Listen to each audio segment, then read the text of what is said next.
Hi, ಎಲ್ರಿಗೂ ನಮಸ್ಕಾರ. ನನ್ನ ಹೆಸರು ಲಕ್ಷ್ಮಿ ಗಡಿಮಠ ಅಂತ ನನ್ನ ಫೇಸ್ಬುಕ್ ಐಡಿ. ಇವತ್ತಿನ ಅಡುಗೆ ಅರಮನೆ ಕಾರ್ಯಕ್ರಮದಲ್ಲಿ ಜೋಡಿ ಥೀಮ್ ಕಾಂಪಿಟೇಷನ್ ಅಲ್ಲಿ ನನ್ನ ಜೋಡಿಯಾಗಿ ಪಾರ್ಟಿಸಿಪೇಟ್ ಮಾಡ್ತಿರೋದು ನನ್ನ ಗೆಳತಿ ಮಮತಾ. ಎಲ್ಲರಿಗೂ ನಮಸ್ಕಾರ. ನಾವಿವತ್ತು ಮಾಡ್ತಿರೋ ಅಡಿಗೆ ಬಂದು ವೆಜ್ ಬಿರಿಯಾನಿ. ಸೊ ಆ ವೆಜ್ ಬಿರಿಯಾನಿಗೆ ಬೇಕಾಗಿರೋ ಇಂಗ್ರೀಡಿಯೆಂಟ್ಸ್ ಫಸ್ಟ್ ಏನೇನು ಅಂತ ನೋಡ್ಬಿಡೋಣ. ಸೊ ನಾನು ಆಲ್ರೆಡಿ ಅನ್ನನ ಮಾಡಿ ಇಟ್ಕೊಂಡಿದ್ದೀನಿ. ಅದು ಬಂದು ನಾನು ಉಪಯೋಗಿಸಿರೋದು ಬಾಸ್ಮತಿ ರೈಸ್. ಬಾಸ್ಮತಿ ರೈಸ್ ಅಲ್ಲಿ ಮಾಡಿದ್ರೆ ತುಂಬಾ ಘಮ ಘಮ ಅಂತ ಪರಿಮಳನೂ ಬರುತ್ತೆ, ಅನ್ನ ಉದುರುದ್ರಾಗಿರುತ್ತೆ, ತಿನ್ನೋದಕ್ಕೂ ರುಚಿಕರವಾಗಿರುತ್ತೆ. ಸೊ ಬನ್ನಿ, ಅನ್ನನ ನಾನು ಮೊದಲನೇದಾಗಿ 20 ನಿಮಿಷ ನೆನೆಸಿ ಆಮೇಲೆ ಬಾಯ್ಲ್ಡ್ ವಾಟರ್ ಅಲ್ಲಿ ಹಾಕಿ ಅದ್ರ ಜೊತೆ ಆಯಿಲ್ ಮಿಕ್ಸ್ ಮಾಡಿ ಆಮೇಲೆ ಅನ್ನ ಮಾಡಿದೀನಿ. ಯಾಕೆ ಅಂದ್ರೆ ಆಯಿಲ್ ಹಾಕೋದ್ರಿಂದ ಅನ್ನ ತುಂಬಾ ಉದುರುದ್ರಾಗಿ ಬರುತ್ತೆ, ತಿನ್ನಕ್ಕೆ ರುಚಿಕರವಾಗಿರುತ್ತೆ, ಇಷ್ಟನೂ ಆಗತ್ತೆ. ಸೊ ಮೊದಲನೇದಾಗಿ ನಾನು ತಗೊಂಡಿರೋದು ಬಂದು ತರಕಾರಿಗ 4 ಈರುಳ್ಳಿ, 2 ಕ್ಯಾರೆಟು, ಸ್ವಲ್ಪ ಬೀನ್ಸು, ಟೊಮ್ಯಾಟೊ, ಆಮೇಲೆ 4 ಚಿಲ್ಲಿ. ಖಾರ ಎಷ್ಟು ಬೇಕೋ ಅಷ್ಟು ಮಾತ್ರ ನೀವು ಉಪಯೋಗಿಸ್ಬೋದು. ಖಾರ ಚೆನ್ನಾಗಿ ತಿನ್ನೋರು ಇನ್ನೂ 4 ಹೆಚ್ಚಿಗೆ ಹಾಕೋಬಹುದು. ಖಾರ ಕಮ್ಮಿ ತಿನ್ನೋರು ಇನ್ನೂ ಬೇಕಾದ್ರೆ 2 ಕಮ್ಮಿ ಹಾಕೋಬಹುದು. ಆಮೇಲೆ ಇದು ಬಂದು ಹೂಕೋಸು, ಪುದೀನ, ಕೊತ್ತಂಬರಿ, ಶುಂಠಿ ಬೆಳ್ಳುಳ್ಳಿ ಪೇಸ್ಟ್. ಎಲ್ರಿಗೂ ಗೊತ್ತಿದೆ ಗ್ರೀನ್ ಪೀಸ್ ನನ್ ತುಂಬಾ ಇಷ್ಟ, ಫೇವ್ರೇಟ್. ಹಾಗೆ ಗರಂ ಮಸಾಲ, ಧನಿಯಾ ಪೌಡರ್, ಪಲಾವ್ ಎಲೆ, ರುಚಿಗೆ ಸ್ವಲ್ಪ ಖಾರ ಹಾಕ್ತಾ ಇದ್ದೀನಿ, ತುಂಬಾ ಟೇಸ್ಟ್ ಆಗಿರುತ್ತೆ. ಇದು ಬಂದು ಶಾಹಿ ಜೀರಿಗೆ ಅಂತ. ಜೀರಿಗೆ ಅಲ್ಲ, ಆಲ್ಮೋಸ್ಟ್ ಎಲ್ರಿಗೂ ಗೊತ್ತಿರುತ್ತೆ, ಇದನ್ನ ಮಸಾಲೆ ಪದಾರ್ಥಕ್ಕೆ ಯೂಸ್ ಮಾಡ್ತಾರೆ. ಸೊ ಇದನ್ನ ಶಾಹಿ ಜೀರಿಗೆ ಅಂತಾರೆ. ಇದನ್ನ ಅರ್ಧ ಟೇಬಲ್ ಸ್ಪೂನ್ ಅಷ್ಟು ನಾನು ತಗೊಂಡಿದ್ದೀನಿ. ಮೊಸರು, ತುಪ್ಪ, ಒಗ್ಗರಣೆಗೆ ಎಣ್ಣೆ,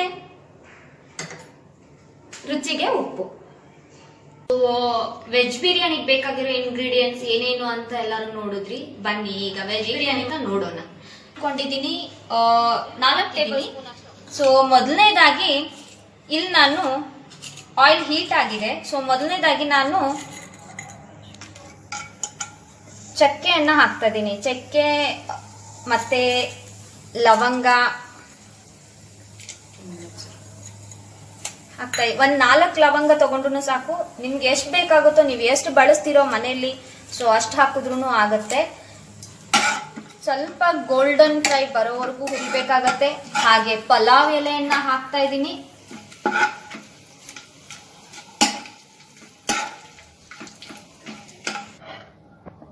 ಸೊ ಈಗ ಈ 3 ಇಂಗ್ರೀಡಿಯೆಂಟ್ಸು ಗೋಲ್ಡನ್ ಬ್ರೌನ್ ವರ್ಗು ಬಂದಿದೆ, ಫ್ರೈ ಆಗಿದೆ, ಘಮ್ ಅಂತ ಸ್ಮೆಲ್ನು ಬರ್ತಾ ಇದೆ. ಈಗ ನಾನು 4 ಹೆಚ್ಚಿಟ್ಕೊಂಡಿರೋ ಆನಿಯನ್ನ ಹಾಕ್ತಾ ಇದ್ದೀನಿ.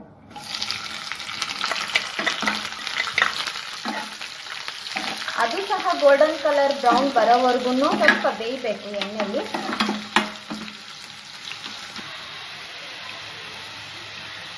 ಈರುಳ್ಳಿ ಚೆನ್ನಾಗಿ ಬೆಂದಿದೆ. ನಾನು ಇದಕ್ಕೀಗ ಶುಂಠಿ ಬೆಳ್ಳುಳ್ಳಿ ಪೇಸ್ಟು 1 ಸ್ಪೂನ್ ಹಾಕ್ತಾ ಇದ್ದೀನಿ. ಅದು ಸ್ವಲ್ಪ ಹಸಿ ವಾಸನೆ ಹೋಗೋವರೆಗೂ ಅದು ಫ್ರೈ ಆದರೆ ಸಾಕು ಆಯಿಲಲ್ಲಿ.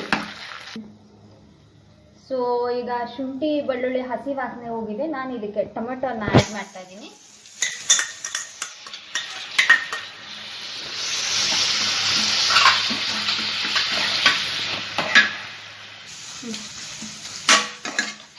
ಓಕೆ, ಸೊ ಈಗ ಟೊಮೆಟೊ ನೀಟಾಗಿ ಬೆಂದಿದೆ. ಇದಕ್ಕೆ ನಾನೀಗ 2 ಹಸಿಮೆಣಸಿನ್ಕಾಯಿ, 3 ಹಸಿಮೆಣಸಿನ್ಕಾಯಿ ಹಾಕ್ತಾ ಇದ್ದೀನಿ. ನನಗೆ ಸಾಕು. Next garam masala 1.5 table spoon, ಧನಿಯಾ ಪೌಡ್ರು 1.5 ಟೇಬಲ್ ಸ್ಪೂನ್, ಸ್ವಲ್ಪ ಅರಿಶಿನ ಪುಡಿ ಮತ್ತೆ 1.5 ಟೇಬಲ್ ಸ್ಪೂನ್ ಅಚ್ಕಾರದ ಪುಡಿ. ಸರಿಯಾಗಿ ನೀಟಾಗಿ ಅದು ಕಲಿಸ್ಬೇಕು. ಅದು ಸಹ ಚೆನ್ನಾಗಿ ಬೇಯಬೇಕು. ಸೊ ಸೊ ಈಗ ಟೊಮೆಟೊ ಮತ್ತು ಮಸಾಲೆ ಎಲ್ಲ ಚೆನ್ನಾಗಿ ಕುಕ್ ಆಗಿದೆ. ನಾನು ಇದಕ್ಕೆ ಸ್ವಲ್ಪ ನೀರನ್ನ ಸೇರಿಸ್ಕೊತಾ ಇದ್ದೀನಿ.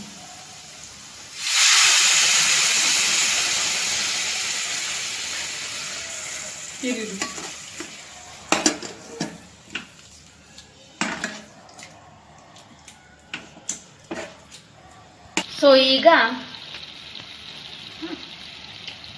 ಈಗ ಶಾಹಿ ಜೀರಿಗೆನ ಆ್ಯಡ್ ಮಾಡ್ತಾ ಇದ್ದೀನಿ. ನೆಕ್ಸ್ಟು ಸ್ವಲ್ಪ ಪುದೀನ,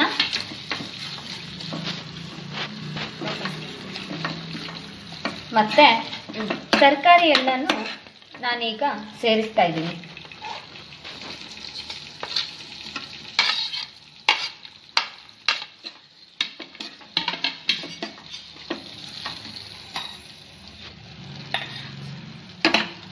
ಬಟಾಣಿ, ಬೀನ್ಸ್ ಮತ್ತು ಕ್ಯಾರೆಟ್.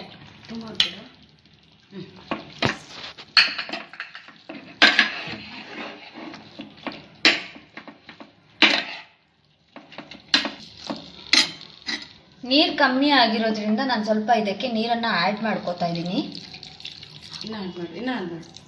ಸ್ವಲ್ಪ ನೋಡಿಕೊಂಡು ಆ್ಯಡ್ ಮಾಡಬಹುದು, ಯಾಕಂದರೆ ತರಕಾರಿ ಎಲ್ಲ ಬೇಯಬೇಕಾಗತ್ತೆ.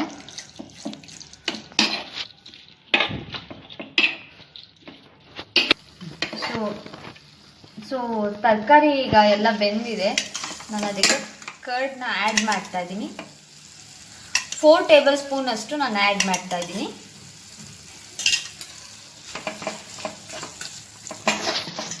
ಹಾಗೆ ರುಚಿಗೆ ತಕ್ಕಷ್ಟು ಉಪ್ಪು. ಕೈಯಲ್ಲಿ ಹಾಕು.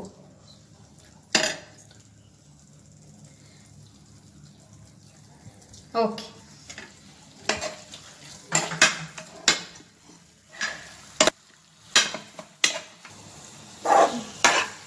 ಸೊ ಈಗ ವೆಜ್ ಬಿರಿಯಾನಿಗೆ ಕಲಿಸುವಂತಹ ಗ್ರೇವಿ ತಯಾರಾಗಿದೆ. ನಾನು ಇದಕ್ಕೆ ಸ್ವಲ್ಪ ಕೊತ್ತಂಬರಿ ಸೊಪ್ಪನ್ನು ಆ್ಯಡ್ ಮಾಡ್ತಾ ಇದ್ದೀನಿ.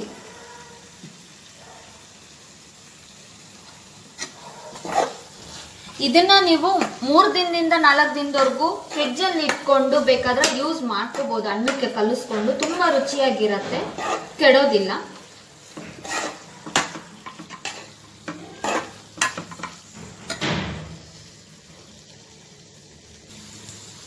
ಸೊ ಈಗ ನಾನು ಇದಕ್ಕೆ ಅನ್ನನ ಆ್ಯಡ್ ಮಾಡ್ತಾ ಇದ್ದೀನಿ. ಉದುರಾಗಿದೆ. ಒಂದು ನಿಮಿಷ.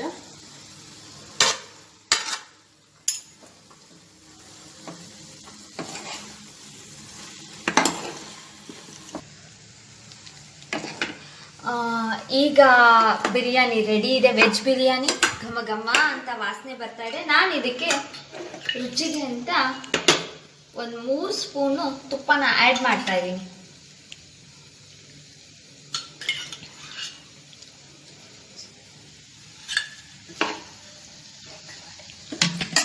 ಆಮೇಲೆ ನೀಟಾಗಿ ಕಲಿಸ್ಬೇಕಾಗತ್ತೆ.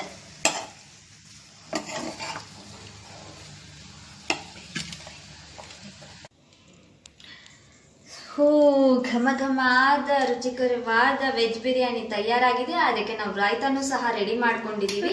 ನೀವು ಎಲ್ಲ ಒಂದ್ಸಲ ಪ್ರಯತ್ನ ಪಡಿ ಮನೇಲಿ, ತುಂಬಾ ಚೆನ್ನಾಗಿರತ್ತೆ.